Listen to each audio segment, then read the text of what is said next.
¿Ya conoces las publicaciones del Centro Olof Palme? Te invitamos a conocer las relaciones internacionales en el siglo XXI.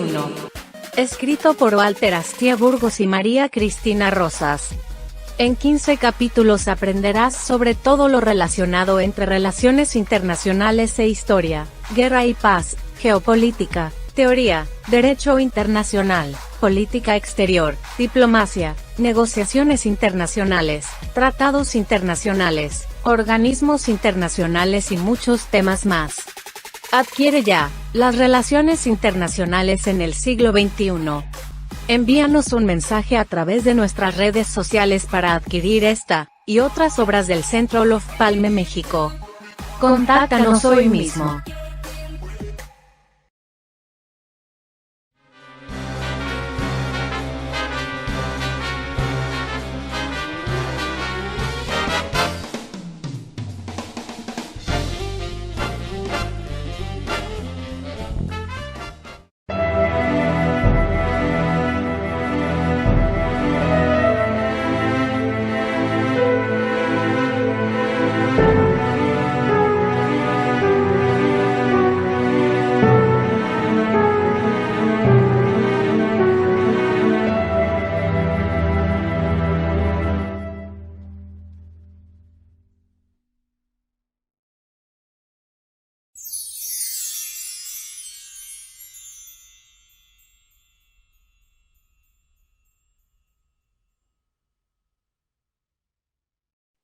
Muy buenas tardes, sean todas, todos bienvenidos a una emisión más de esta serie de entrevistas que les trae el Centro Olof Palme México con distinguidas personalidades del mundo político, económico, cultural. Y el día de hoy estamos muy contentos de recibir en una tarde con a don Ricardo Andrés Pascoe Pierce. Es un personaje que conocemos y recordamos mucho, sobre todo por su gestión como embajador de México en Cuba, aunque en un momento más pues vamos a hablar de su hoja de vida y veremos la enorme experiencia que tiene también en materia sindical, como funcionario público y por supuesto como académico. Don Ricardo, qué gusto tenerlo, es un honor. Gracias por su tiempo y por estar aquí con nosotros en una tarde con. Muchas gracias. Muy amable, un gusto estar con ustedes. Quiero recordarle a nuestra amable audiencia, quienes están aquí en Zoom y quienes también nos están acompañando vía Facebook Live, que pueden formular preguntas y comentarios para nuestro invitado. Me voy a permitir a continuación presentar algunos datos de la hoja de vida de don Ricardo Pascoe. Él nació en la Ciudad de México, de padre mexicano y madre estadounidense. Vivió largos periodos de su infancia en África del Norte, donde su padre fue diplomático mexicano. Estudió la licenciatura en filosofía en la New York State University y una maestría en sociología en la Flaxo en Santiago de Chile. Durante el periodo 71-73, interesantísimo periodo para estar en Chile, don Ricardo. Fue distinguido con un doctorado honoris causa en leyes por la Senior University International de Vancouver, Canadá. Él es profesor de la Facultad de Ciencias Políticas y Sociales de la UNAM en la asignatura de Políticas Públicas y ha sido también profesor en Ciencias Políticas y Relaciones Internacionales en otras instituciones académicas como la Universidad Iberoamericana en la Ciudad de México y el Tecnológico de Monterrey también en la Ciudad de México. Fue profesor de la JFK School of Government en la Universidad de Harvard, Massachusetts, Estados Unidos. Él también ha sido secretario general del Sindicato Independiente de Trabajadores de la UAM entre 1979 y 81. Del 85 al 88 fue diputado federal por el Partido Revolucionario de los Trabajadores. En 1989 fue fundador del Partido de la Revolución Democrática y nombrado miembro del Comité Ejecutivo Nacional del PRD y participó en la campaña electoral del ingeniero Cuauhtémoc Cárdenas para jefe de gobierno en la Ciudad de México en 1997. A partir de ese año fue delegado político en la delegación Benito Juárez en la Ciudad de México y en el año 2000 fue el oficial mayor del gobierno del entonces Distrito Federal. En diciembre de 2000 fue designado por el presidente Vicente Fox embajador de México ante la República de Cuba, cargo que ocupó hasta octubre de 2002. Ha sido editorialista en el periódico El Universal del 81 al 95, 14 años, en la Crónica del 96 al 97, en el periódico Reforma del 98 a 2004 y actualmente escribe en la página editorial de Excelsior desde junio del 2004 y en el Heraldo de México desde 2016. Es comentarista y analista de radio con los noticieros de Radio 13, Radio Imagen, Radio Fórmula, Radio ABC, además de la cadena nacional Raza, entre otros. Además, participa frecuentemente en programas de televisión como comentarista político. Él renunció al Partido de la Revolución Democrática en enero de 2003. En 2006 participó en el equipo de campaña de Felipe Calderón y fue miembro de su equipo de transición. De octubre de 2009 a enero de 2012 fue director general jurídico y de gobierno en la delegación Miguel Hidalgo. Durante 2012 fue el director general adjunto del Instituto Nacional para el Federalismo y el Desarrollo Municipal, dependiente de la Secretaría de Gobernación. Durante la campaña electoral de 2021, se desempeñó como miembro del Consejo Ejecutivo de la organización ciudadana Sí por México, impulsor de la coalición electoral Va por México.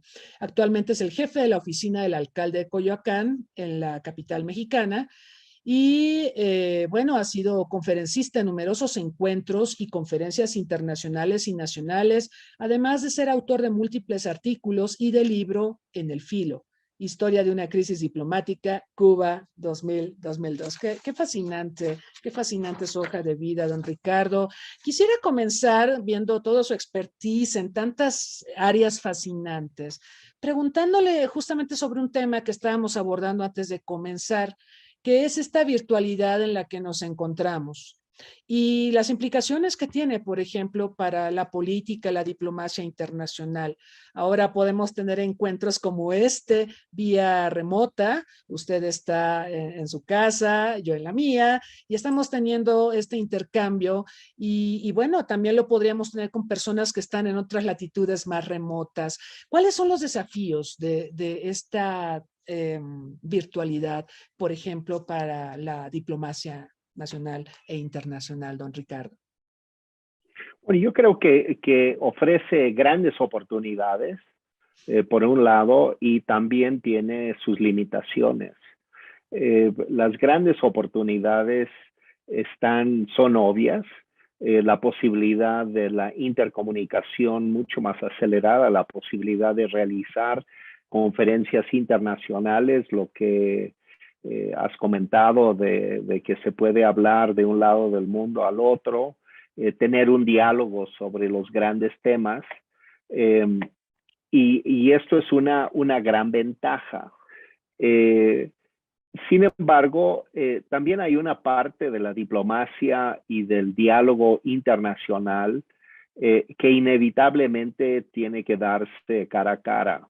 No es posible adjudicar todo a diálogos vía instrumentos virtuales, entre otras cosas porque uno nunca está seguro de exactamente cuántas personas están participando en la conversación, cuántos hablan y cuántos simplemente escuchan.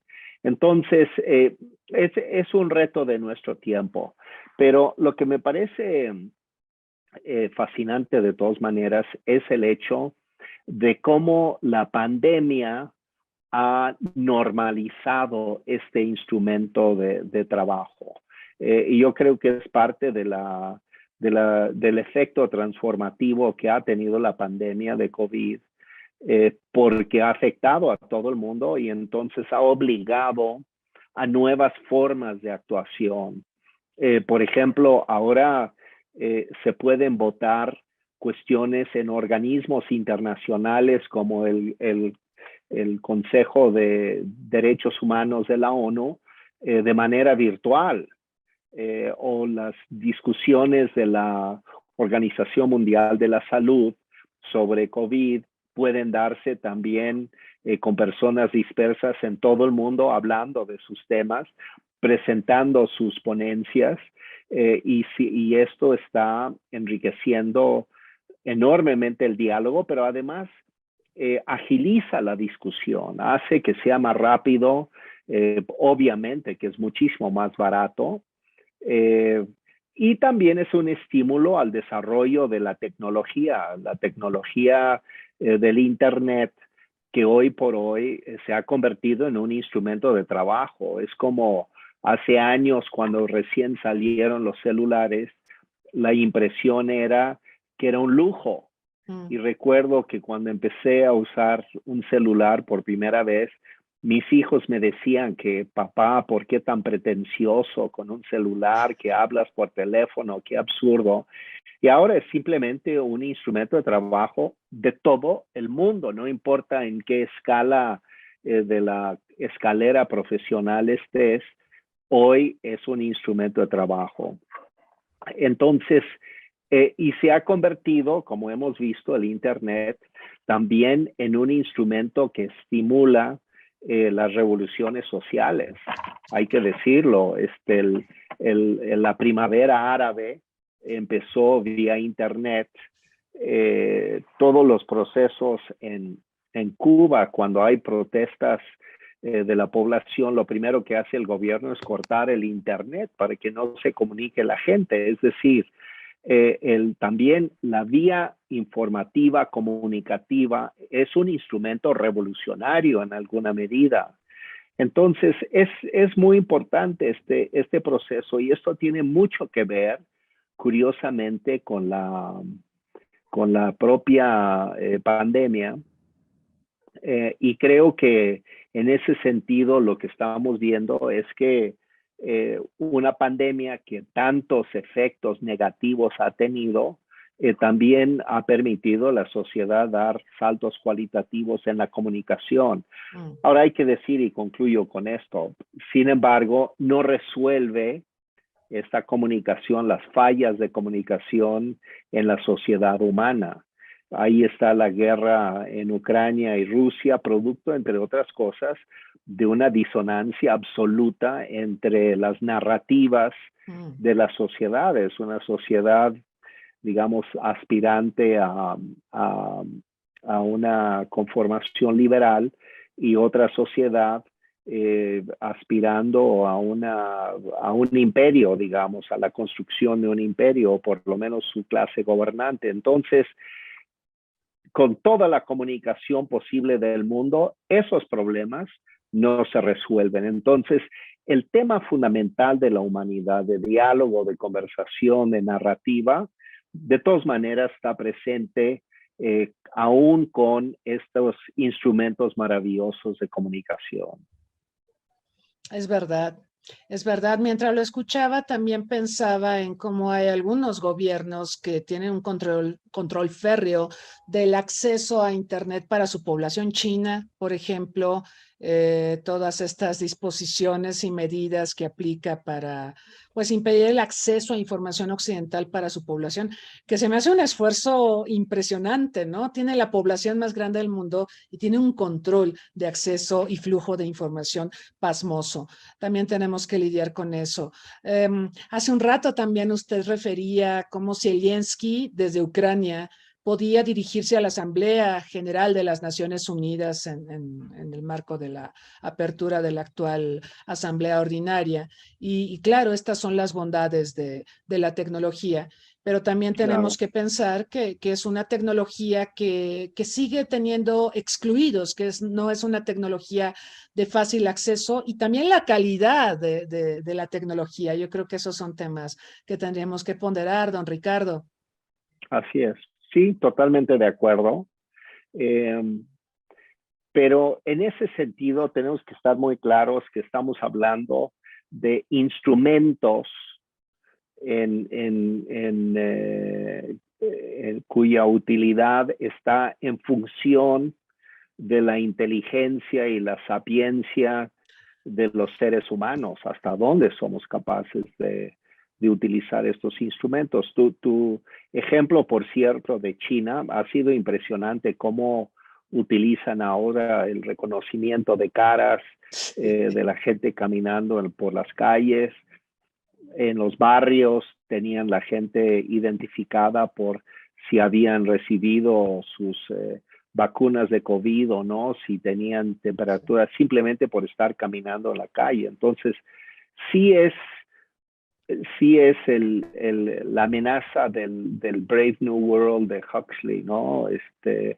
También que estamos enfrentando. Y tenemos que lidiar con esto. Y en ese sentido, ahora que ha habido el hackeo al ejército mexicano, plantea el tema de no solamente la ciberseguridad, sino plantea el tema de para qué toda esta tecnología, porque así como el gobierno del López Obrador alaba y glorifica a Assange, también se indigna con la publicación de esta información, porque justamente hoy en la mañana escuchamos al presidente decir que ellos no espían, aunque los documentos dicen que sí. Él dice que no somos iguales y que no espiamos. Pero por el otro lado le da credibilidad a los datos, diciendo que sí, el ejército está pensando en crear su propia línea aérea, a la usanza de las grandes dictaduras donde los militares son grandes empresarios. Entonces,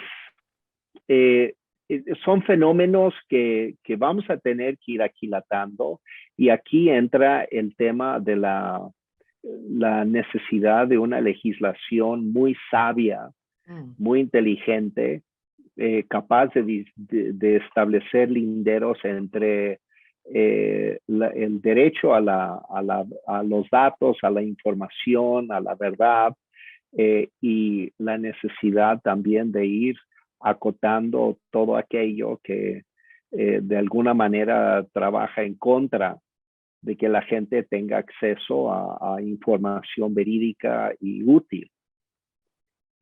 Difícil este tema en una era de tantas noticias falsas, es decir, es muy bueno que tengamos la posibilidad de acceder a información de una manera prácticamente instantánea, en tiempo real, pero también muchos que consumen información también la producen, y no necesariamente la producen con veracidad, sino que divulgan leyendas urbanas, noticias falsas, en fin, y esto es un problema. Y esto me lleva, ahora que hablaba de este incidente tan terrible de filtración y ataques a la Secretaría de la Defensa Nacional y la divulgación de información sobre la salud de nuestro presidente, a analizar, bueno, qué tanto estas tecnologías abonan a la democracia. Y se lo voy a plantear en los siguientes términos. Usted conoce, pues, las encuestas de Mitofsky o de INEGI sobre credibilidad de las instituciones. Resulta que una de las instituciones que aparece mejor ranqueada en estas encuestas son Fuerzas Armadas. Luego viene las universidades, la UNAM, etcétera. Luego viene la Iglesia, pero llama poderosamente la atención que partidos políticos, pues, están hasta el final, ¿verdad? Ya parece que perdieron credibilidad. ¿Cómo ve usted esto que acaba de pasar con Sedena, este hackeo, respecto a la credibilidad? Y por otro lado, enlazándolo con este tema de la democratización, que se supone que propicia el acceso de la población a estas tecnologías en línea. Bueno, le voy a plantear algo que aparentemente es diferente, pero creo que está relacionado para entender cuáles son las fuentes originarias de la legitimidad. Las encuestas sobre la campaña presidencial en Brasil. Me llamó muchísimo la atención que, por ejemplo, el resultado electoral no tiene absolutamente nada que ver con lo que sucedió. Entonces, ¿esto qué genera? Los instrumentos que todo el mundo estábamos viendo. Yo estaba convencido que Bolsonaro tendría con buen viento el 34% de los votos, y que Lula pues pasaba holgadamente el 50% o llegaba al 50%, etcétera. Entonces, ¿qué significa que se hayan equivocado tanto? Lo que significa en términos de legitimidad de información es que entonces la sociedad tiene que preguntarse, bueno, realmente, ¿qué es lo que motivaba que no hubiera la capacidad de las encuestadoras de percibir lo que estaba sucediendo de verdad en el fondo de la sociedad? Porque finalmente yo les creo más a los votos reales Claro, que a las encuestas. claro, claro. Entonces, la conclusión tiene que ser, pues entonces no les creo a las encuestas, es decir, no le creo a toda esta información supuestamente verídica y científica que me están proporcionando. Y bueno, esto me remite un poco a la discusión sobre el uso de los instrumentos no solamente de medición de opinión, sino la información que estamos recibiendo cotidianamente sobre casi cualquier acontecimiento. Uno podría decir, bueno, después de ver lo de Brasil, yo digo, ya nunca más en mi vida le voy a creer a los encuestadores. Claro. Bueno, tampoco quiero llegar a esa afirmación, pero ciertamente aquí lo que amerita es el instrumental necesario que la sociedad tiene que crear para contrastar el flujo de información que hay y que sea un contraste útil para poder dilucidar datos que pueden ser reales un día y que al día siguiente ya no tienen validez o perdieron su sentido. Y tenemos que ir creando estos instrumentos porque estamos llenos de información, absolutamente saturados de información. Yo he tenido incluso que salirme de varios WhatsApp simplemente porque no tolero tanta discusión, no puedo más Claro. con todo lo que me avientan. Y no solamente esto, sino que me están aventando incluso datos informativos contradictorios que nadie puede explicar, pero que dan por buenos. Y entonces estoy atrapado en esa dinámica. Entonces, creo que es un reto muy grande para las sociedades modernas, el cuidar mucho incluso nuestra salud pública, si pudiéramos denominarlo así, en materia de acceso a información y de cuidar esto. Y lamentablemente en varias sociedades actualmente el juego de los datos falsos es algo que está creando incluso tiende a crear una polarización porque gesta la noción de que en realidad no existen datos concretos reales, sino que lo que es real es lo que tú opinas lo que debiera ser. Entonces nos volvemos más bien sociedades de creencias subjetivas, ¿no? De lo que yo creo que debiera ser. Y no me importa que tu dato dice eso, mi dato dice exactamente lo contrario.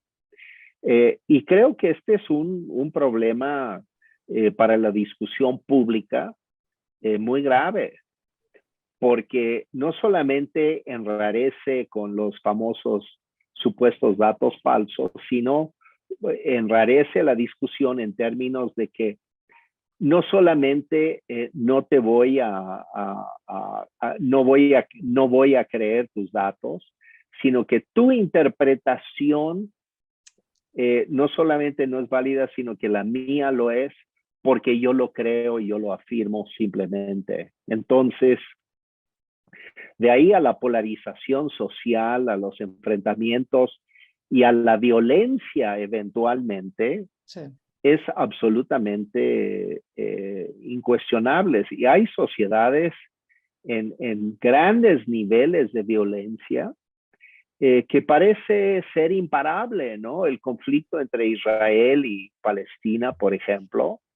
O sea, son interpretaciones del mundo, de los acontecimientos, de la historia, de la lectura de quién es Dios y quién no es Dios, qué dijo Dios y qué no dijo Dios, que francamente lleva a una situación que parecería ser absolutamente sin solución, absolutamente sin solución. Yo viví en esa parte del mundo de joven, tú lo mencionaste ahí, en el mundo árabe muchos años.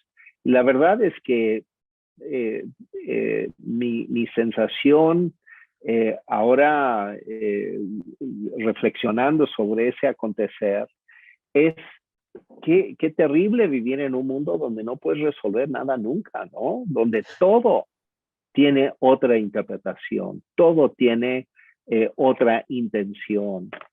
Y de alguna manera me desespera ver que también en Occidente estamos en una deriva hacia ello, ¿no?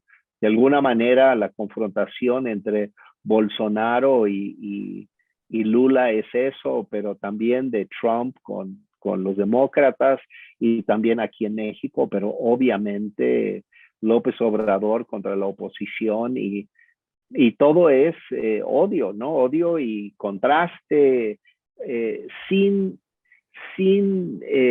diálogo intermedio, ¿no?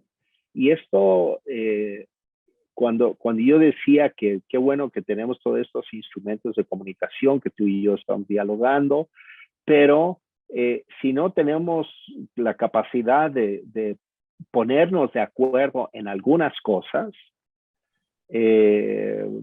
somos una sociedad perdida y somos una sociedad que de verdad enfrenta una grave crisis de vivir en la desesperación, la irresolución de los conflictos. Y bueno, esto es el futuro más negro que nos puede imaginar para la sociedad humana. Totalmente. Recordaba el libro de Manuel Castells, Ruptura, donde habla de la crisis de la democracia liberal, Sí, que parece un mal, no solo es Brasil, no solo es México, no solo Estados Unidos, parece un problema global. Y bueno, varias de las cosas que ha mencionado pues son preocupantes, ¿no? Vivimos en sociedades donde hay polarización, donde hay rechazo a la otredad, donde hay odio, ¿no? Discursos de odio, discursos que fragmentan en momentos en que quizá necesitaríamos más unidad para hacer frente a los desafíos tan complejos que encaramos.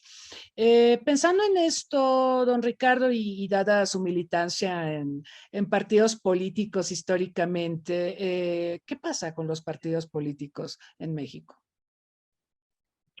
Bueno, yo retomo la frase de Amin Maalouf, el escritor egipcio libanés, cuando él analiza con desesperación lo que ha pasado en su mundo, en el mundo árabe, preguntándose qué es lo que nos pasó, cuándo se rompió la posibilidad de hacer cosas. Es absolutamente aplicable a nuestros partidos políticos. ¿Cómo fue que nos sucedió esto?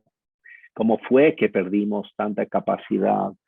Y yo creo que uno de los grandes temas, yo he sido militante, fui militante de un partido político de ultraizquierda en Chile. Tú mencionabas que estuve ahí en el golpe de Estado en esa época y sí, es así. Y después milité en un partido trotskista aquí en México y después formamos el PRD y milité en el PRD y renuncié al PRD cuando percibí que estaba en una deriva imposible de seguir. En el 2003 vi quién era Andrés Manuel como jefe de gobierno y sabía para dónde iba y ahí hemos llegado. Y me acerqué al PAN Y encontré lo mismo en el PAN. Y la verdad es que si bien no pierdo la esperanza de que pudiera haber como alguna militancia partidista interesante, sin embargo, te diría esto. Creo que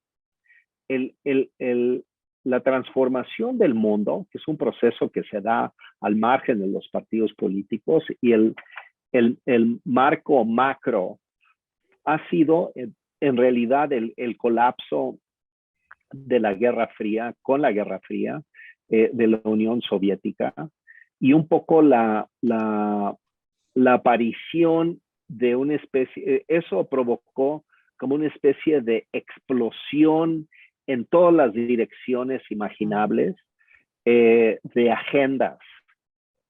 Como que, digamos, el mundo era muy cómodo cuando era capitalismo contra socialismo. Ya era padrísimo tener una interpretación tan fácil de la vida, ¿no? Lo digo irónicamente, pero al mismo tiempo era funcional, digamos, ¿no? Y siempre la tercera vía, ¿no?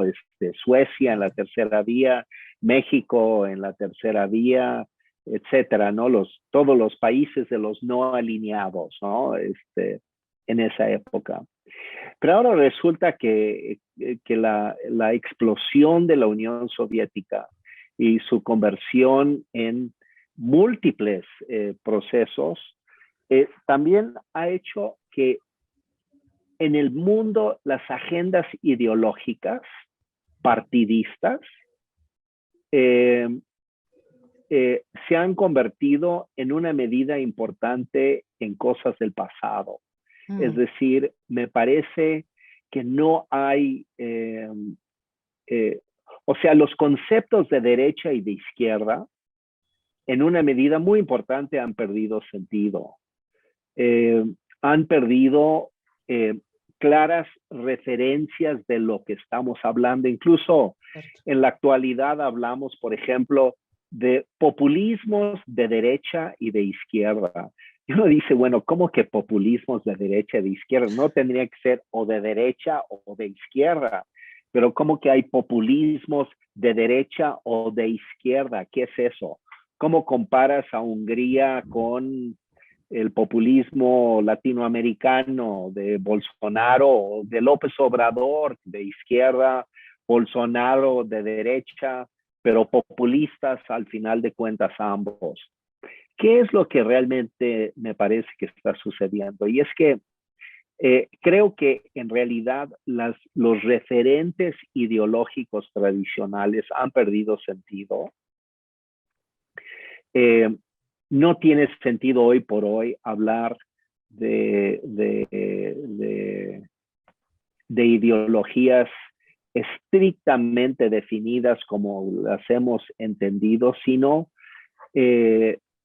requerimos como de un prisma que nos permita ver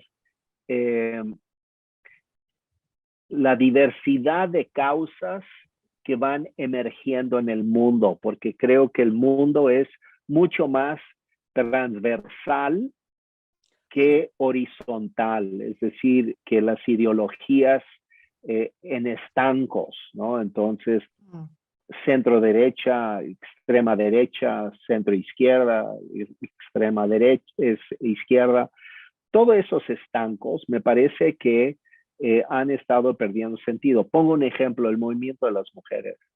El tema de las mujeres es absolutamente transversal. Yo veo a mujeres de cualquier convicción que uno diría de derecha, de izquierda, de centro, de lo que sea, que coinciden. Y creo que estamos viendo eso incluso en países como Irán ahorita con el movimiento de las mujeres en el hijab. Sí. Que empiezan a cortar el cabello y ya incluso los hombres de Irán se están sumando y los estudiantes.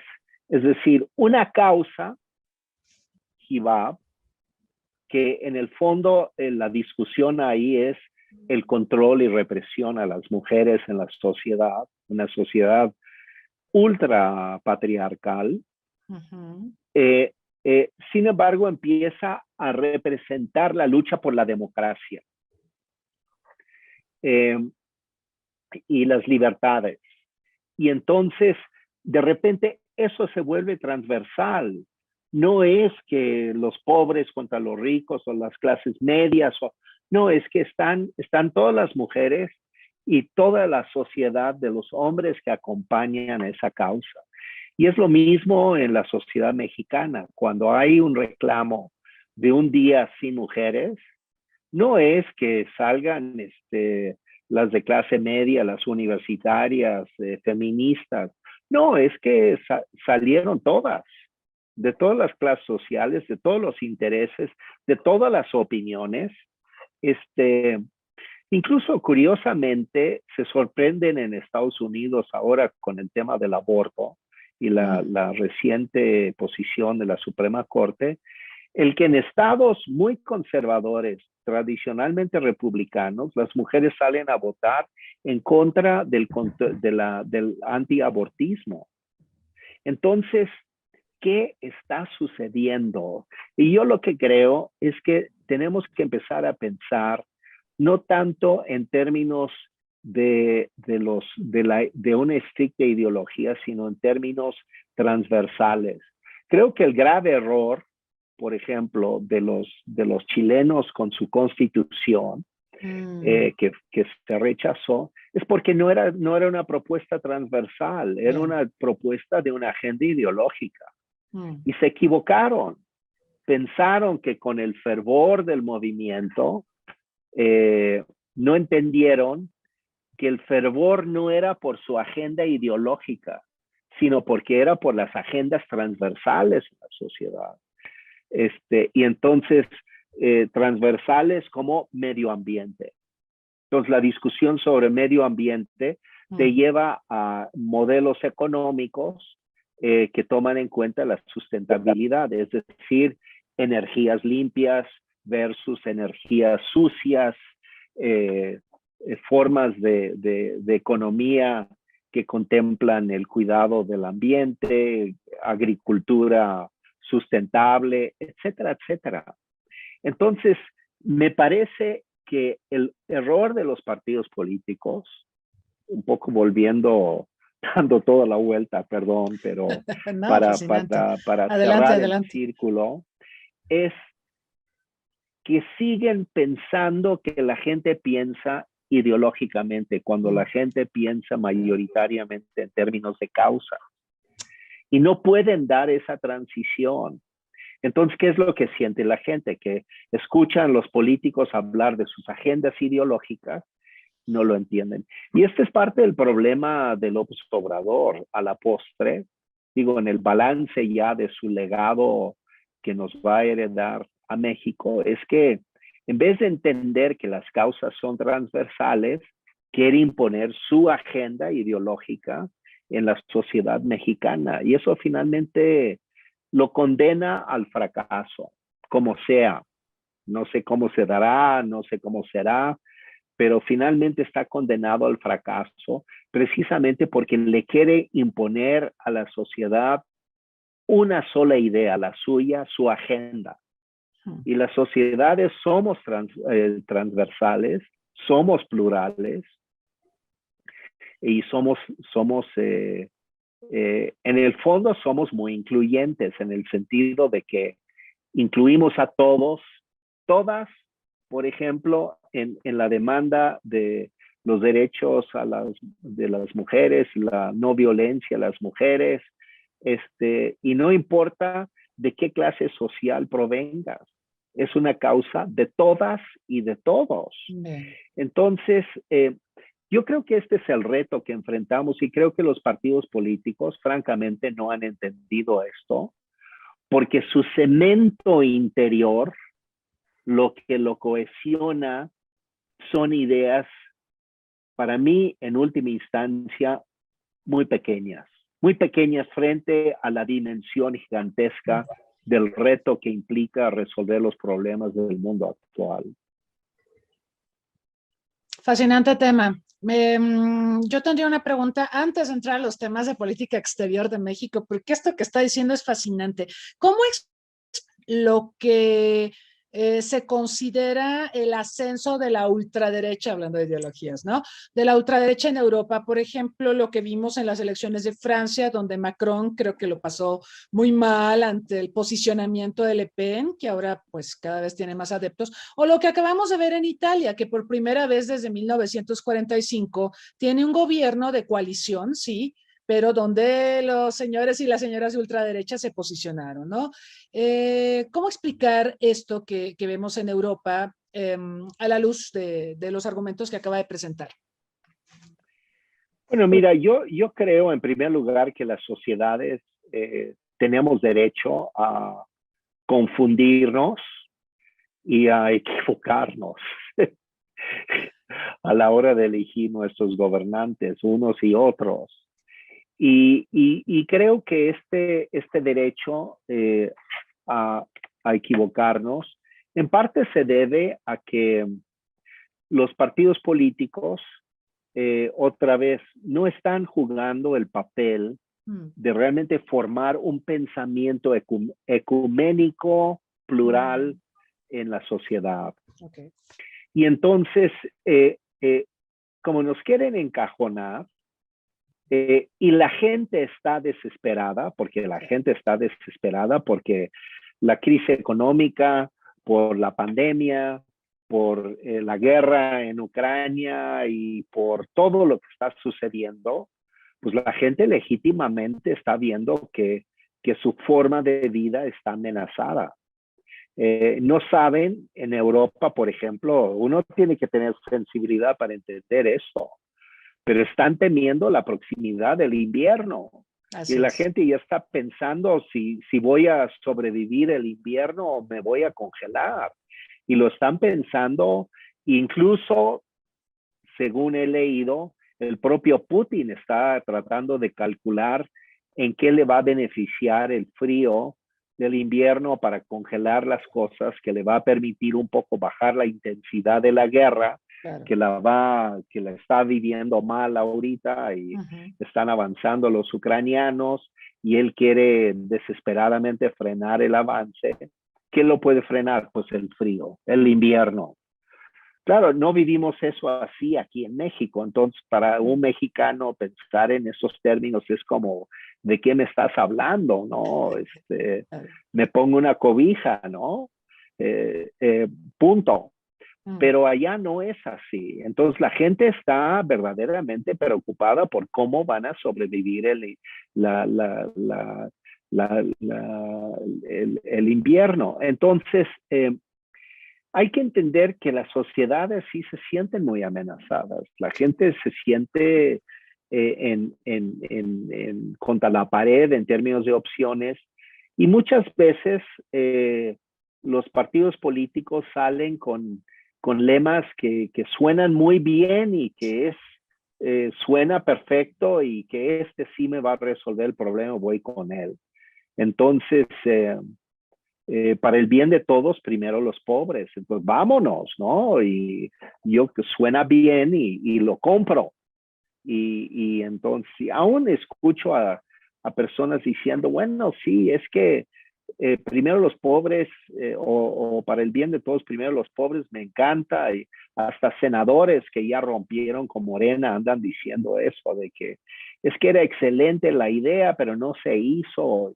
En fin, lo que quiero decir es que esta simplificación es así. Entonces, lo mismo está surgiendo, una ultraderecha y también una ultraizquierda o ultras izquierdas aquí en América Latina que estamos viviendo y que tienen su fuerza y son reales y están en el poder y no se van prontamente. Es decir, no estamos volviendo a un centro razonable, liberal, entre socialdemócrata y centro derechas y esas cosas.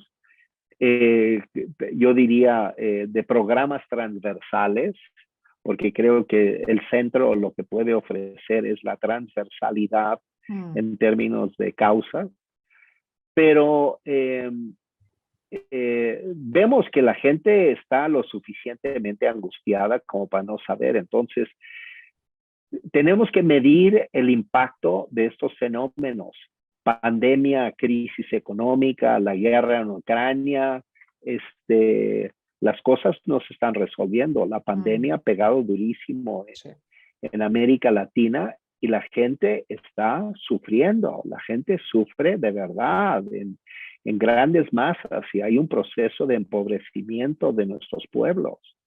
Entonces, eso lleva a la gente a cierta posición de desesperación.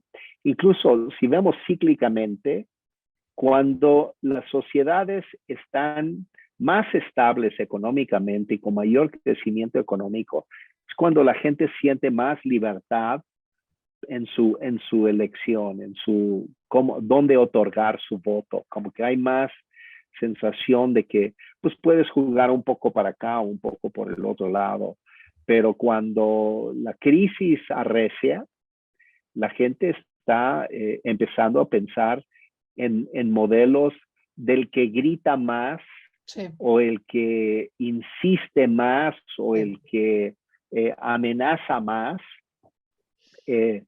pensando que pues quizás en una de esas es por ahí, ¿no? Sí, el caudillismo, ¿no? Que hemos visto, por ejemplo, en varios países de América Latina. Sí, sí. Bueno, me gustaría que entráramos rápidamente. Hay un par de preguntas que ya nos mandaron desde Facebook, pero me gustaría que entráramos rápidamente al tema de la política exterior de México en el presente gobierno, si es posible. Y me gustaría conocer su valoración respecto a este argumento de que la mejor política exterior es la política interna.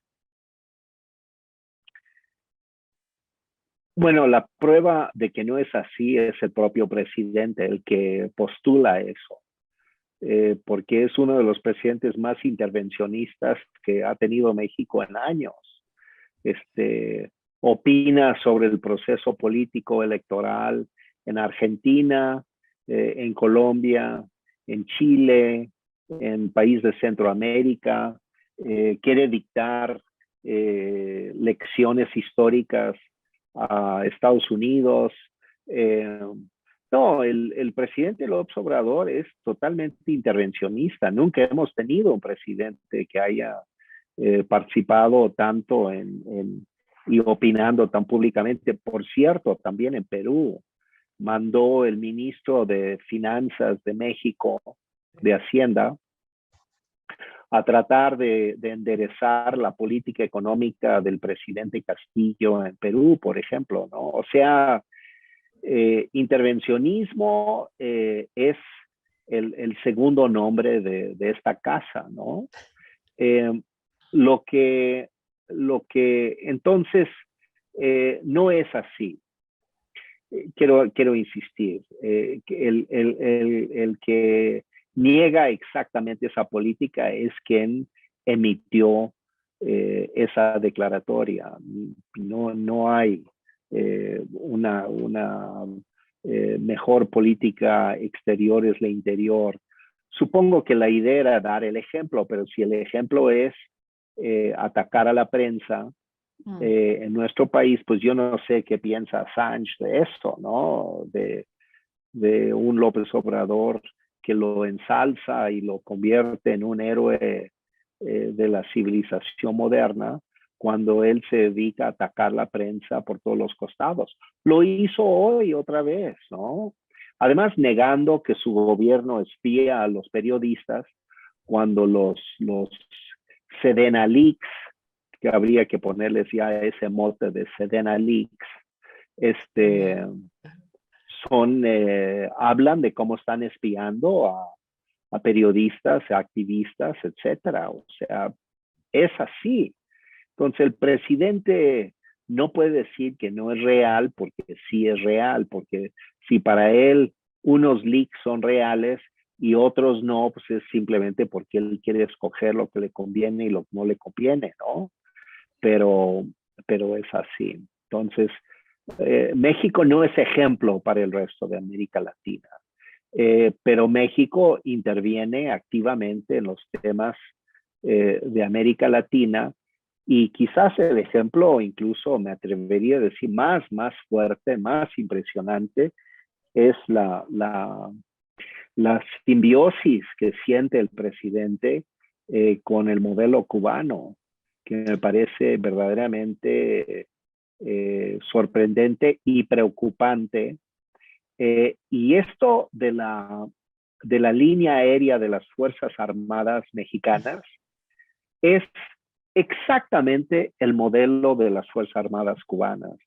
Las Fuerzas Armadas cubanas son un sector de la burguesía, la nueva burguesía cubana, porque hay una burguesía en Cuba. Para quienes piensan que no hay una burguesía en Cuba, se equivocan. Hay una burguesía muy adinerada en Cuba, de toda la clase política que ha crecido al margen de las empresas estatales, ellos y sus familiares, y ahora las Fuerzas Armadas que manejan el turismo, manejan las líneas aéreas en Cuba, manejan los aeropuertos, manejan tiendas de consumo, es decir, importación y exportación de productos.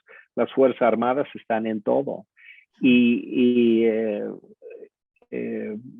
López Obrador fue a Cuba llevando a los dos generales, el almirante de la Marina y el secretario general de la Sedena, precisamente para que convivieran con sus pares cubanos y para que vieran cómo se puede convertir a las Fuerzas Armadas en un brazo empresarial de México, también ligado al poder político. Y es lo que estamos viviendo. Estamos viviendo una profunda transformación de la sociedad mexicana, pero producto del aprendizaje de la experiencia cubana. Y eso me parece que en ese sentido estamos importando de Cuba lo peor de esa sociedad, que es la cúpula cívico-militar que gobierna en esa sociedad. Y entre otras cosas, no solamente por vía de las armas, que es lo que se ve en las calles, cuando la gente protesta, salen los policías y militares a golpear a la gente, pero eso no es tampoco lo más significativo. Lo más significativo es que los militares son grandes empresarios y se están haciendo muy ricos, y sus familiares son muy ricos, y los hijos de los hijos. Entonces, se ha creado una nueva clase que yo denomino los juniors de la revolución, que son todos los hijos de los viejos revolucionarios, que son los dirigentes de las empresas estatales, que mandan a sus hijos a viajar por todo el mundo haciendo negocios en nombre de Cuba y de la empresa que representan, pero al mismo tiempo haciendo negocios para ellos en el mundo. Y se han hecho muy ricos. Son dueños de propiedades en todo el mundo, de empresas, incluso formando consorcios bancarios fuera de Cuba. Y todo esto basado en el control que tienen sobre la economía cubana. Entonces, una vez que platicando con Fidel Castro, él me dijo: embajador, nunca voy a permitir que Cuba cometa el error que cometió Gorbachev en la Unión Soviética, que fue disolver la Unión Soviética. Y entonces le dije, bueno, pero ¿cuál es tu crítica más importante? Dice, es que perdieron el control sobre toda la economía, sobre todas las empresas. Así es.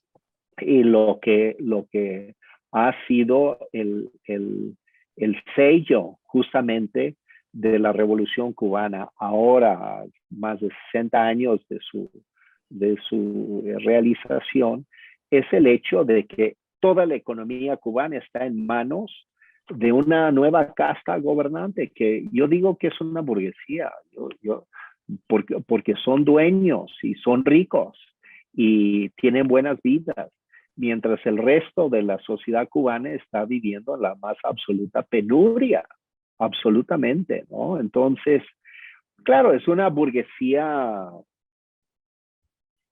una burguesía, digamos, maltrecha, porque la economía cubana está maltrecha, pero es una burguesía al final de cuentas. Y es la asociación cívico-militar, y esto lo aprendió López Obrador en sus viajes, y por eso fue con los generales.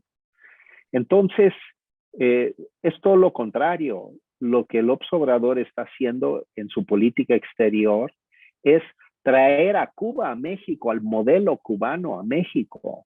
Y esto me parece sumamente preocupante como modelo. Y sí está construyendo realmente un régimen cívico-militar en nuestro país, una asociación muy firme. Y estos Sedena Leaks lo revelan totalmente. Y esto de la línea aérea que quieren los militares es totalmente el modelo cubano. Es convertirlos ya en una clase económica propia, ¿no? Sí, es preocupante esto que menciona, porque efectivamente hemos visto en este gobierno un empoderamiento de las Fuerzas Armadas en aduanas, en los principales programas sociales del gobierno actual, también obviamente las obras públicas, los grandes proyectos de infraestructura han empoderado a las Fuerzas Armadas, en el Banco del Bienestar. O sea, esto es algo que no habíamos visto, yo creo que nunca desde la Revolución Mexicana, y sí están muy empoderados. Ahora, la pregunta, don Ricardo, antes de entrar al detalle de la relación México-Cuba, es si este empoderamiento de las Fuerzas Armadas en México y esta adopción, como usted lo explica, del modelo cubano, es tolerable para Estados Unidos, y a dónde nos encaminamos en nuestra relación con Estados Unidos, porque no creo que estén muy contentos con esto. Bueno, esta es la gran contradicción, por supuesto, de la realidad mexicana y de la fantasía López Obradorista, de que él piensa que vivimos en una esfera con autonomía absoluta y que él puede hacer lo que quiera e implementar el proyecto que quiera. Y se olvida del pequeño detalle de Estados Unidos y el TEMEC. Y en realidad lo que define a México es el TEMEC. El gran modelo económico de México es el TEMEC. Y por más que resista esta realidad y se resiste a creerlo y a querer implementarlo, lo está demostrando todos los días, el hecho es de que lo sobredeterminante en México es el TEMEC. Entonces, lo que me parece que entra en contradicción y dificulta todo el proyecto que está postulando López Obrador es precisamente esta contradicción entre nuestro vínculo legal, estructural, fiscal, administrativa, incluso social y cultural con Estados Unidos. Hay 20 millones de mexicanos viviendo en Estados Unidos que mandan remesas, etcétera. Sí. O sea, esos vínculos umbilicales simplemente no los puedes borrar pensando que vas a vivir en una burbuja donde tú puedes hacer todo lo que quieras y que nadie te puede estorbar bajo el argumento de que mi derecho soberano es hacer lo que yo quiera aquí en México. Porque no es cierto. No es cierto, porque la soberanía hoy en este mundo, quizás no en otro, pero en este sí, la soberanía es un instrumento limitado, es un instrumento que tiene ventajas porque te permite moldear las medidas económicas a tu favor si quieres y puedes, pero al mismo tiempo tu soberanía se limita por tus acuerdos y convenios con el resto del mundo. Y el TEMEC tiene estatus al mismo nivel, legalmente hablando, que la Constitución. O sea, este tratado internacional es al mismo nivel de la Constitución política de los Estados Unidos mexicanos. Yo sé que al presidente le encanta violar la Constitución y quisiera totalmente borrar al TEMEC, excepto por las ventajas que le reporta la economía mexicana, que es, por ejemplo, que hay tantos mexicanos en Estados Unidos y pueden enviar sus remesas sin limitaciones, como no sucede, por ejemplo, con los cubanos Claro, enviando remesas a los cubanos que sí se limitan. claro. Pero imagínate si entráramos en un conflicto, en un panel de conflicto con Estados Unidos, uno de los castigos que podría hacer Estados Unidos con mucha facilidad sería limitar el envío de remesas a México, como lo hace con Cuba. ¿Por qué no? Podría aplicar cualquier cantidad de sanciones y de castigos, y eso debilitaría terriblemente y afectaría directamente a la población más vulnerable en México, Claro. son los que reciben las remesas. Entonces, no está cayendo bien. No está en un buen momento la relación No, con Estados Unidos. no.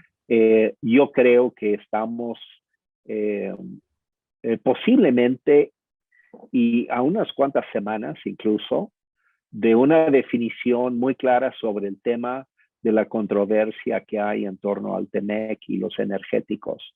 O México modifica en serio su ruta en esta materia, o vamos a ir a un panel de conflicto y que va a tener muchas repercusiones y va a enrarecer aún más la ya de por sí enrarecida relación con Estados Unidos.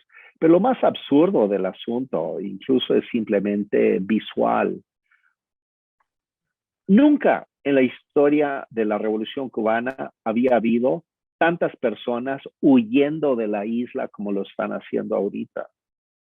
Están literalmente saliendo por todos los puertos posibles, huyendo de la isla, porque no hay posibilidades. Entonces, ¿cómo es que nuestro presidente vea esa circunstancia como un modelo atractivo para México? Me parece absolutamente aberrante de su parte.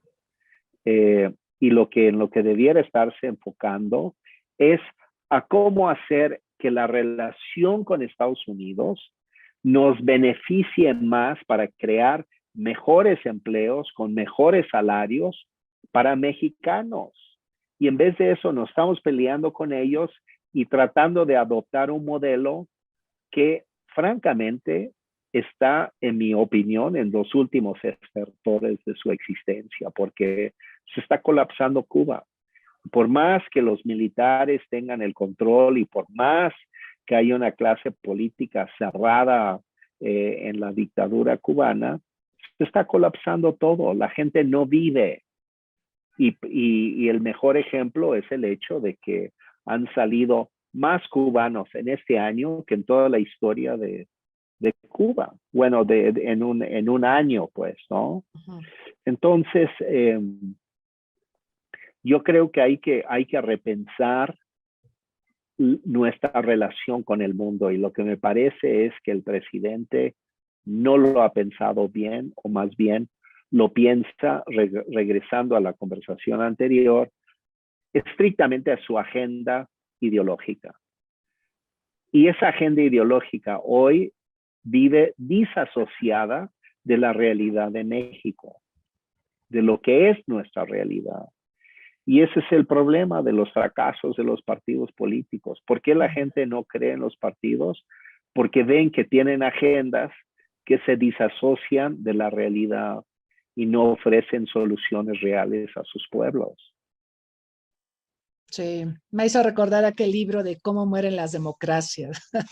Qué terrible. Don Ricardo, ¿Sí? nos estamos acercando al final, pero sí le quiero preguntar sobre su gestión en la Embajada de México en Cuba, en La Habana, durante el gobierno de Fox, y con esta experiencia, ¿qué ha cambiado en las relaciones entre México y Cuba? Desde aquella experiencia que usted tuvo, ya nos dio muchos elementos respecto al gobierno actual, pero ¿qué vemos en retrospectiva de las relaciones México-Cuba? Bueno, a mí me tocó un periodo, una situación muy complicada Sí. en Cuba, porque me tocó primero la visita de Fox, la visita oficial, después el comes y te vas. La llamada, sí. Y después el incidente de un guaguazo, un camión que embistió la embajada y se metieron personas ahí. Y básicamente el deterioro de la relación bilateral, que no fue obra mía, porque yo en realidad fui como embajador con la idea de mejorar la relación entre México y Cuba. Incluso es la misión que me pidió cumplir Vicente Fox la noche que me dio mis cartas de presentación y que me despedí de él en Los Pinos. Pero el hecho real es que lo que no ha podido suceder es un verdadero entendimiento equilibrado entre Cuba y México.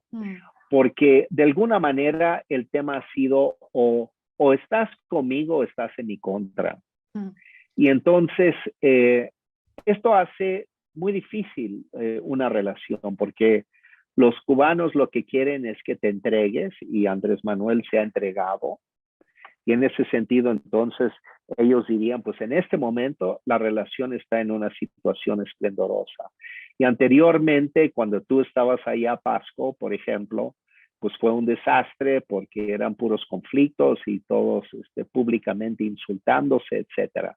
No yo, pero sí el canciller y Fidel y el gobierno y demás. Y entonces, este es el problema de las sociedades polarizadas, de que no puedes tener una relación equilibrada de respeto, pero también de disensos y de plantear sus diferencias. Hoy, si México plantea sus diferencias, por ejemplo, sobre el régimen político en Cuba o en Venezuela o en Nicaragua, pues inmediatamente te ganas el odio eterno de sus gobernantes. No puede ser ni siquiera respetuosamente buscar soluciones, sino que tienes que rendirte ante sus pies. Eso es lo que exige ese modelo de relación. Y yo lo que descubrí finalmente, y esto como pues como alguien que venía de una tradición de pensamiento intelectual marxista, trotskista y de izquierda, es que si no hay una sociedad donde el Estado no es el factor dominante, estás perdido. No puedes construir una sociedad equilibrada. El Estado, que es dueño de todo, es inevitablemente totalitario. Inevitablemente. Lo que en realidad necesitas es un equilibrio entre Estado y sociedad. Y entre otras cosas, eso pasa por tener una clase empresarial, clases medias, y tienes que construir relaciones equilibradas, y el papel del Estado tiene que ser de equilibrador. No quieres tener tampoco una clase empresarial que se abalanza sobre la sociedad, y expropia toda la riqueza de la sociedad. Depredador. El Estado tiene que ser un factor regulador. Y entonces, pero el Estado no lo puede hacer todo. Es un error eso. Y el problema de la izquierda en América Latina es que no hemos sido consistentemente críticos de este asunto. La izquierda debiera ser muy crítica, tanto de las derechas que tienen, digamos, clases empresariales voraces, sin regulación, como las sociedades que tienen estados voraces, que se quedan con que se expropian con toda la riqueza. Y es lo que sucede en Cuba, es lo que sucede en Nicaragua, es lo que sucede en Venezuela, pero también es lo que ha sucedido en muchas sociedades latinoamericanas donde la clase empresarial también termina expropiando toda la riqueza. Un poco ha sucedido en Venezuela, en Colombia, en Ecuador, incluso en Argentina durante muchos años, Chile, etcétera. Entonces, las sociedades latinoamericanas tenemos que encontrar ese equilibrio. Y las izquierdas en esto se han equivocado por completo. Yo me congratulo de que, por ejemplo, Boric en Chile es capaz de criticar a Venezuela, Cuba y Nicaragua y decir que eso no está bien. O sea, ojalá pudiera aparecer una izquierda más razonable, aunque él se fue con la finta de la propuesta de la Constitución y creo que ahí se equivocó Boric, pero yo quisiera ver una izquierda más equilibrada. Yo creo que Lula realmente gobernó de una manera mucho más equilibrada, dándole demasiado a la extrema izquierda en América Latina, Venezuela especialmente y Cuba, contratando a médicos cubanos, que creo que es un error hacer eso. Pero la izquierda que yo entiendo que es izquierda es democrática.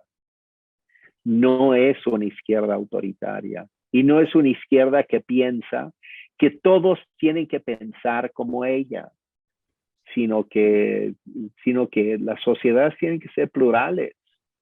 Y entonces hay que construir esa agenda. Y hemos perdido mucho tiempo yéndonos por la finta del Estado todopoderoso, que fue el modelo de la Unión Soviética y es el modelo de Cuba, por supuesto, ¿no? Y entonces eso lo aprendí en Cuba, que eso es un error. Y que eso no nos sirve a las sociedades. Eso que se dice izquierda, ya no creo que es izquierda. Yo no creo que Cuba sea ya un país de izquierda. Creo que es una dictadura militar, cívico-militar. Y yo espero que países como Chile, como Colombia, posiblemente Brasil, pueden dar un ejemplo de una cuestión más equilibrada.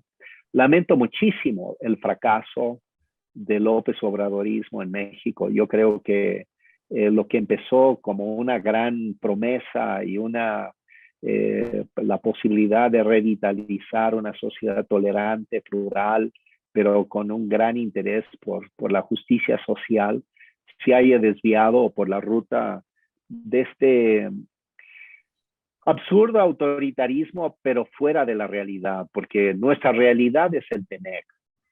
Esa es nuestra realidad esencial. Y en vez de querer aprovechar eso para darle un giro, digamos, de redistributivo social, se ha querido simplemente remar en contra de la corriente. Y es un equívoco lamentable de este gobierno, y creo que al cabo de los 6 años nos va a costar mucho trabajo reequilibrar un barco que va a llegar no a buen puerto, sino medio hundido. Sí, muy bien. Hay un par de preguntas, un poco en la línea de lo que nos está planteando. Preguntan que si Lula se impusiera en la segunda vuelta, si esto reforzaría posturas más constructivas de la izquierda en América Latina. Pudiera ser. Lula es un tipo muy centrado y muy reflexivo. Entonces, yo no lo veo como un hombre proclive, digamos, al autoritarismo populista como López Obrador o como Chávez, Daniel Ortega, etc. El problema es el siguiente. El problema para Lula va a ser terrible, sin embargo, Por lo siguiente, porque no vean solamente los números de si él gana o no gana a Bolsonaro, sino que no va a tener ninguna mayoría ni en el Senado ni en el Congreso de su país. Arrasó el partido de Bolsonaro. Así es. Es increíble la fuerza del partido de Bolsonaro. Es el grupo parlamentario más grande en la Cámara y en el Senado en Brasil. Y eso me hace pensar, incluso, lo voy a decir francamente, que hasta pienso que Bolsonaro podría ganar la segunda vuelta, ¿eh? O sea, no está tan lejos. Sí sé que son 5 puntos, que son varios millones de votos, pero si él puede reconstruir ciertas alianzas y demás, hasta en una de esas gana Bolsonaro, porque me ha sorprendido la fuerza de su partido en las legislaturas. Y mira, aquí en México tenemos que aprender de eso. Sí.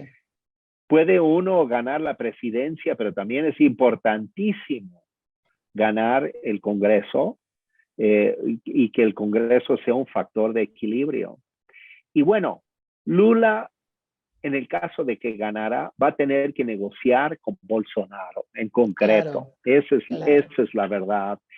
Y yo les voy a comentar que creo que no es tan malo eso. O sea, yo creo que nos habría ido mucho mejor en esta presidencia con López Obrador si no hubiera tenido esa mayoría tan aplastante en el Congreso y hubiera tenido que negociar. Pero fíjense, López Obrador no se ha reunido ni una sola vez con los líderes de la oposición, de la oposición partidista, ni siquiera con los líderes de la oposición en el Congreso.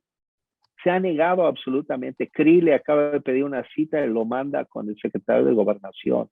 O sea, Andrés Manuel no dialoga. Andrés Manuel impone. Y eso en una sociedad democrática es un fenómeno muy destructivo. Entonces, el tema de Lula es que él va a tener que negociar con Bolsonaro, quiera o no, si es que gana la segunda vuelta. Pero insisto, yo no descarto incluso con esas cifras que hasta Bolsonaro podría en una de esas dar la sorpresa, ¿eh? Sí, fue mucho más cerrado de lo que pensábamos que podía ser.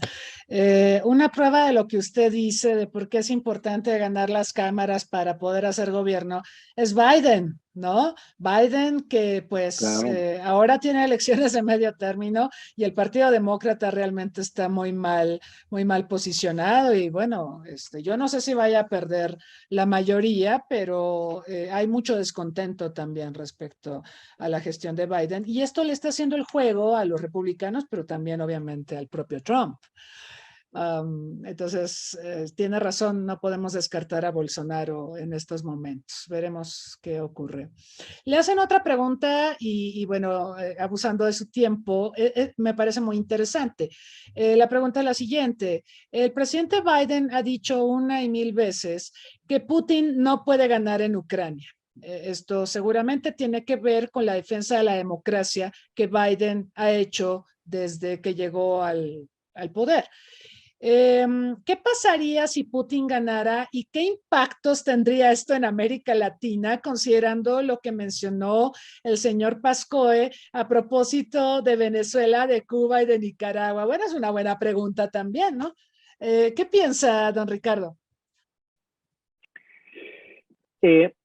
Pienso que Rusia no tiene mayor importancia o mayor peso, quiero decir, en América Latina ahorita, porque en realidad no tiene condiciones para ello. O sea, Rusia no es la Unión Soviética. Han cambiado mucho las cosas y Rusia no tiene la fuerza económica y por ende la fuerza política y mucho menos militar para tener una fuerte presencia en América Latina. Quien sí la tiene es China, por ejemplo. Sí. China es una potencia en América Latina que está compitiéndole, pero en serio, a Estados Unidos. Las inversiones chinas están por encima de las inversiones estadounidenses ahorita en América Latina. Ahí hay un peso mucho más grande. No es el caso de Rusia y no es por la guerra. Esto es así desde hace tiempo y es porque la economía rusa realmente no es una economía tan bollante ni tan diversificada y no ha tenido, por lo tanto, más influencia en América Latina de la que tiene. Recientemente, por ejemplo, Nicaragua anunció que iban a llegar tropas rusas y barcos rusos a Nicaragua para dar apoyo y estar ahí. Pero bueno, yo no sé si finalmente llegaron o no llegaron, pero el hecho es de que si llegaron, han sido irrelevantes. Porque no están impactando, digamos, en el peso específico de las fuerzas actuantes reales en el Caribe, por ejemplo, ¿no? Y quien tiene en todo caso la hegemonía absoluta ahí es la fuerza, la marina estadounidense.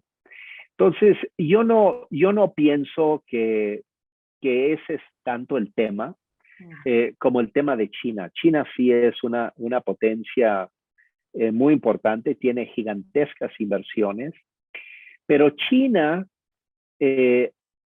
piensa en términos de llevarse recursos naturales, básicamente. Están interesados en minería, en petróleo, en todo lo que le pudiera servir para su economía en términos de recursos naturales. Si uno se fija, ellos orientan sus inversiones en América Latina fundamentalmente hacia eso.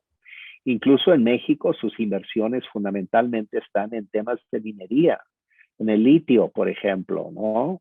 Que eso les interesa y desde hace años están metidos en ese tema. O sea, no se meten en, por ejemplo, energías limpias. En este tipo de rubro no están metidos en sacar materias primas para su economía. Sí, yo creo que ese es el reto e insisto, no veo quizás a interés de los rusos y probablemente hacen mucho espionaje, pero no veo que tengan capacidad de realmente incidir de una manera importante en la zona. Sus empresas no son vitales en la zona, no están metidos en gran escala en llevarse recursos naturales como sí lo está China.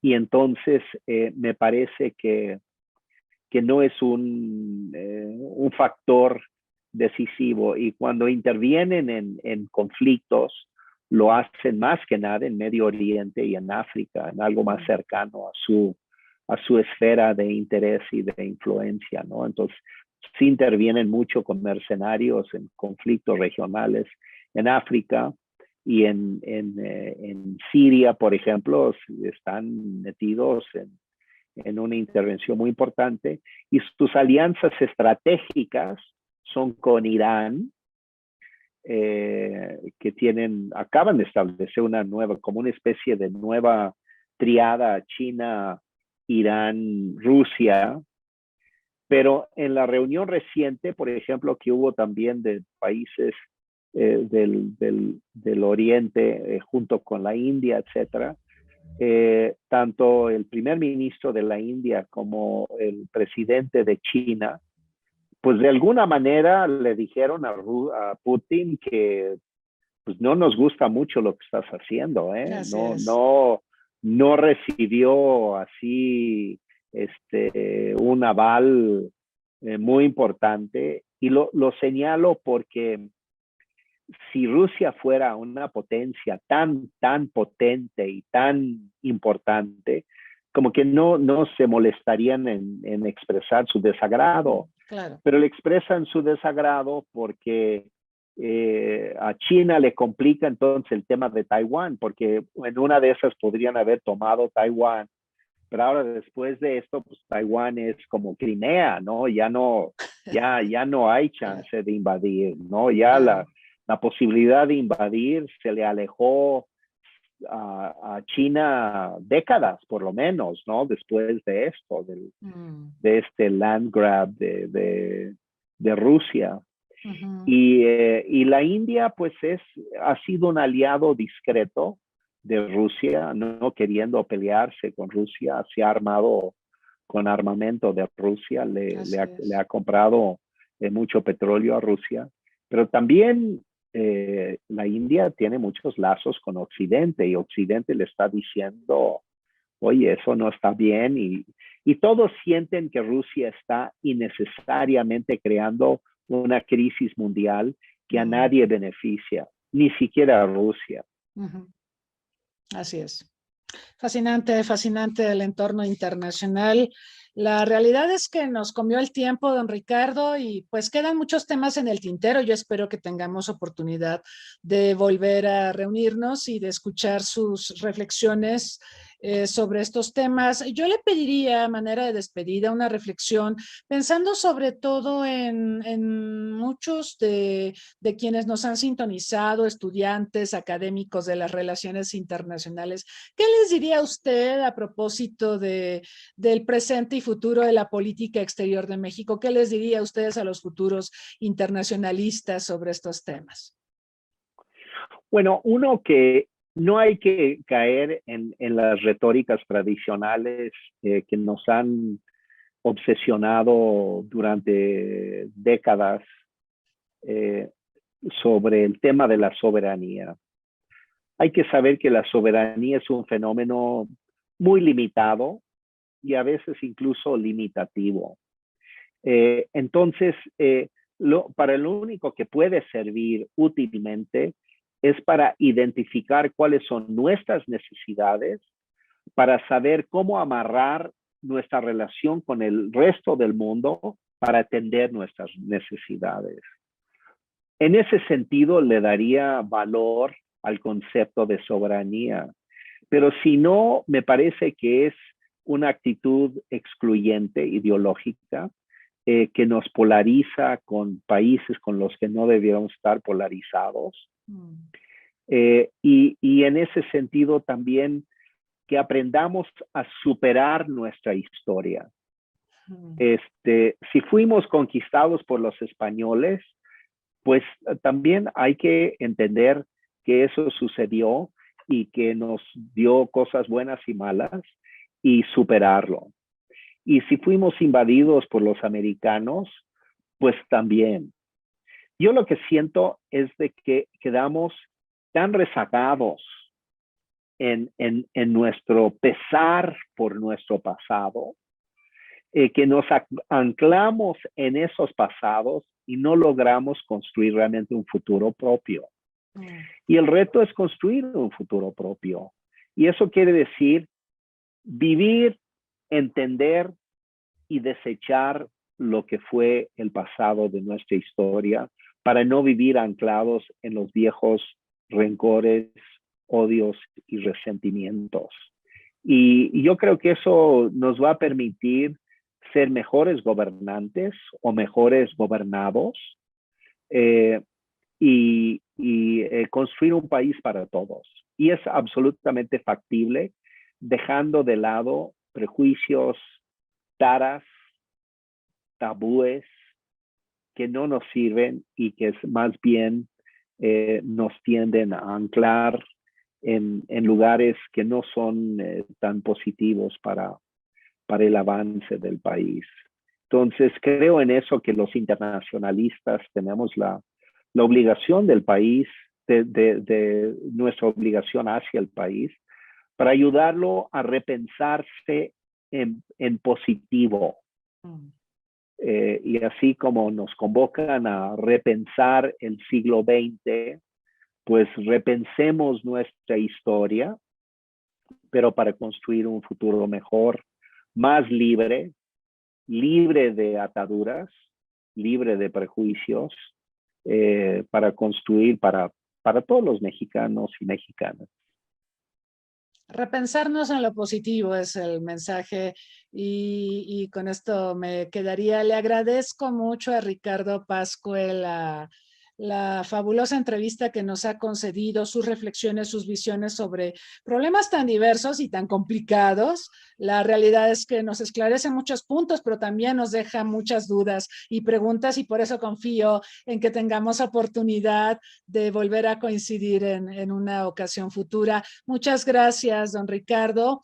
Gracias a quienes nos han acompañado en esta transmisión aquí en Zoom y también en Facebook Live. Los invitamos para el próximo viernes. Tendremos la conclusión de nuestro seminario sobre los 200 años de relaciones diplomáticas entre México y Estados Unidos, y vamos a tocar un tema que realmente es polémico, pero es muy importante. El tema es el declive de Estados Unidos en las relaciones internacionales y sus impactos en la relación con México. Este es un tema que es polémico en sí mismo, pero que debemos debatir en México, dada la enorme interdependencia, ya lo decía también don Ricardo, la enorme interdependencia y la enorme importancia que tiene Estados Unidos en nuestra vida política nacional y por supuesto en nuestras relaciones con el mundo. Ojalá nos puedan acompañar, la cita es a las 9 de la mañana. Los invitamos también a seguirnos en redes sociales, a contactarnos, sugiéranos también a quién les gustaría que invitáramos, y por lo demás les agradecemos su presencia. Nuevamente gracias a don Ricardo, síganse cuidando y hasta la próxima. Muchas gracias.